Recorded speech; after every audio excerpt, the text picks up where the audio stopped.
Today we're coming at you with a brand new machine.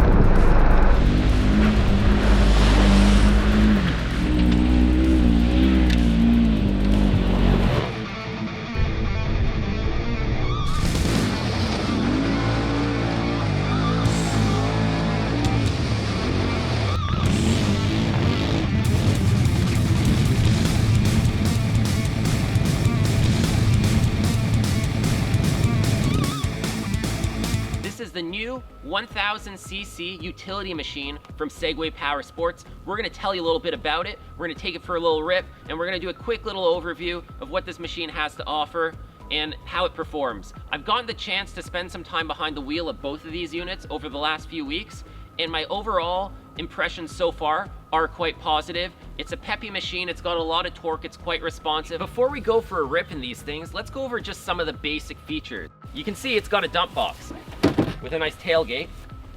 Guess it comes with a hat too. Look at that, now I got a Segway hat. These machines have 11 inches of suspension travel in the front and the rear. They've got a 105 horsepower, 1000cc engine. They come equipped with a winch. They've got a double A-arm rear suspension, a double A-arm front suspension with gas shocks with remote reservoirs, locking front diffs. They've got a locked rear end, obviously selectable four-wheel drive on the fly. It comes with a 3-person bench seat from the factory. This is a utility machine. Your seating position is definitely going to be different than in a sport machine. You got the nice tilt box.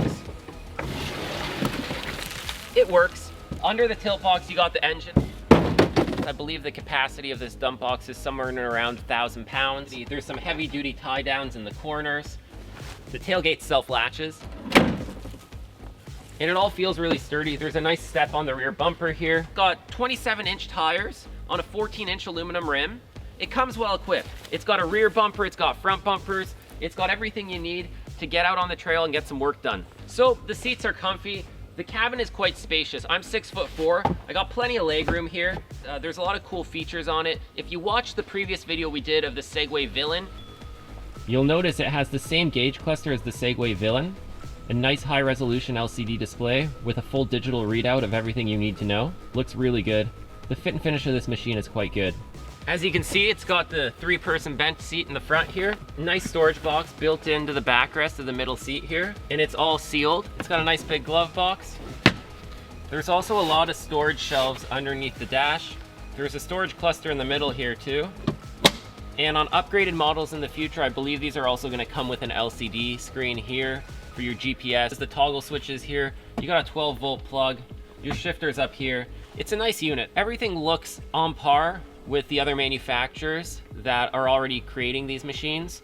So by no means are you gonna get less fit and finish in this Segway machine. They've obviously done their homework. There's gonna be a lot of accessories coming for these likely. I mean, sometimes that takes a little bit of time. Being a new machine and a new model and a new manufacturer coming out, it's gonna take them a little bit of time to get caught up with the accessories. You can see the back here is also stepped in and set up for a ceiling rear windshield that'll likely come in the future. And they've thought about all that and the accessories that are, the accessories that are expected out of a manufacturer, because you know, when you buy one of these, you want to kit it out for what you're going to use it for. They all come equipped with a standard receiver hitch with a 2-inch ball on them. And they also all come equipped pre-wired for a trailer plug. And these machines all come with a horn, turn signals, hazards, all those goodies, as well as a column stalk to turn the turn signals on and off like in a car. So essentially, depending on where you're driving, these come with what a lot of people would refer to as the street legal kit already on them. I almost think this machine looks better dirty than clean. I think a machine looks good in its state where it's supposed to be used. They look damn good clean, but this kind of dirt level I think really makes this machine look a lot better. So we're gonna take the Segway Powersports Fuglemans for a drive now down these forested trails, see how they do. The ride quality is quite good. They got a lot of power.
car's pretty good.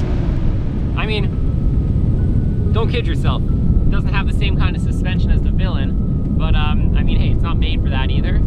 The suspension's really plush and nice on it. It works well. The four-wheel drive works good. It's got great trail manners. It obviously, you want to cruise this thing a little slower through the forest trails than you would a pure sport.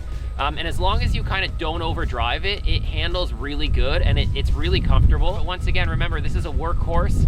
Its main goal is to provide utility and some sport.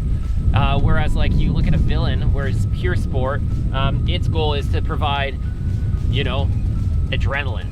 But I gotta say, this thing works well. Actually, the only issue I found with this thing is the seat. It doesn't lock. It keeps like moving on me. So like, it's kind of annoying that way because you're like moving back and forth, but I think that's just like an adjustment. Both the Fuglemans do it, so I don't know if it's like if they just need to revise something, but everything else on it seems to work great. Definitely can compete with the other machines in this realm. If you need more info, check out segwaypowersports.ca. That'll give you all the details on the specifications, maybe some stuff I didn't cover. Like I said, this is just kind of a basic video to give you a feel for the machine. I'm gonna go rip a little more. And if you want to check out some more trail riding content or some more of the Segway Powersports machines, then make sure you head on over to the channel, smash that subscribe button, hit the like button, and you can also follow us on Instagram and on Facebook. We post a lot of pictures and video clips and behind the scenes stuff there. If you want to follow along, there'll be pictures of this thing up there as well as a lot of other stuff from our rides. So stay tuned for the next video. Ride safe out there, guys.